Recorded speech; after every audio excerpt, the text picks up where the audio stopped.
Hello and welcome. My name is Zaid. I'm an ethical hacker, a computer scientist, and I'll be your instructor in this course.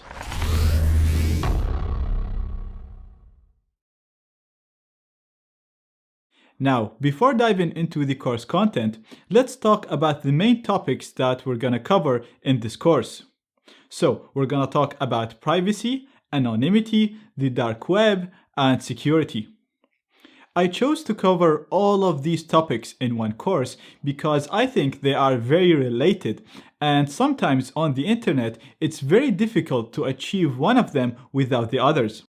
So, starting with the first one, privacy means that no one knows what you do. For example, when you go and enter your house, people can see that you entered your house, but they don't know what you do inside the house. Therefore, you're private. Anonymity, on the other hand, means that people can see what you're doing, but they don't know who you are. For example, let's say while you're inside your house, you put a mask on, and then you leave the house and start washing your car.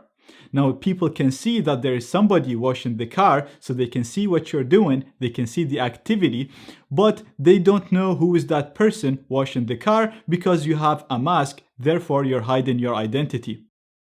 So when you're private, people know who you are, but they don't see what you do. When you're anonymous, people see what you do, but don't know who is that person doing that activity. So they don't know your identity. Now, on the internet, usually, we just want to be private, so we don't want other parties to be able to see the messages or the emails or whatever we do on the internet. Unfortunately, though, it is very difficult to be private on the internet because in order to use the internet, you have to use resources that are not owned by you. So you have to use an internet service provider, and when you're accessing websites or using services, you're using servers owned by these services or by third parties. Therefore, you can't really control how your data is being handled. For example, let's say you try to go to google.com. This request will first of all pass through a number of stops or a number of routers. It'll go to your internet service provider. Again, it'll pass through a number of routers and a number of stops, and eventually reaches Google servers, which again are not controlled by you. And then you get your response through a similar route.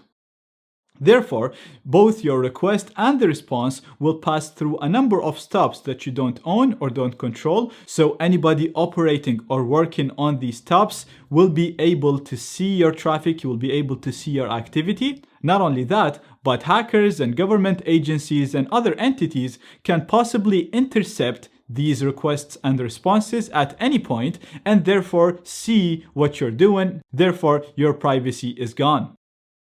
So, we use encryption whenever possible in order to improve our privacy, but like I said, there will be some points and some situations where it is just not possible to be private. Therefore, the best solution is to try to become as anonymous as possible. So if anybody manages to intercept our data, they won't be able to link it to ourselves or to our identity. Now, there are some situations where people actually want to be just anonymous. For example, journalists usually prefer to publish sensitive posts anonymously so that everybody can see the post, so it's not hidden, it's not private, but at the same time, it can't be linked to their real identity. This way, the post will be linked to some kind of identity, so it will be linked to a fake name or simply just numbers or a ghost profile, but it is linked to some kind of identity. Therefore, this is known as pseudo-anonymity. Now, in order to achieve the above two things, to become more private and more anonymous, we're gonna need two things. First, we're gonna need an anonymizing service that will allow us to become more anonymous. And two, we're gonna need to change our habits when it comes to using online services and use different services that are more private and more anonymous. Because the search engines that you're used to, for example, Google and Bing, the emails that you're used to, Gmail and the others, and all of the other services that you're used to use are simply not private and not anonymous. They profile you, they collect data about you, and sometimes even sell it to third parties. Unfortunately, on the ClearNet, there aren't a lot of useful online services that are private and anonymous. Luckily, though, the anonymizing services that we're going to use from point one in order to become more anonymous also contain a number of services and websites that only exist within this anonymizing service or network. Therefore, these are referred to as darknet or dark web websites or services. So I'm going to show you how to properly access the darknet and then use these services to carry out our day-to-day tasks in a more anonymous and more private manner. Last but not least, I also wanted to cover security in this course because you cannot be private and anonymous if you're not secure. Even if you're using the best privacy methods, the best anonymity methods, the best VPNs, multiple proxies, and so on, if somebody manages to hack into your computer, then first of all, they'll be able to see all of your files and see your activity, so you're not private. And they'll also be able to bypass whatever methods you used to become anonymous and de-anonymize you. That's why, like I said, you can't really be private and anonymous without being secure. And by being private and anonymous, you're going to have to use some darknet services. Therefore, I'll have to teach you how to access the darknet and use it.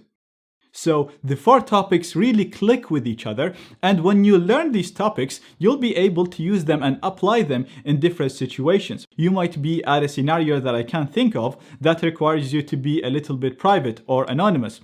So you'll be able to learn whatever techniques I teach you in here in terms of anonymity or privacy and apply them to whatever situation that you're in.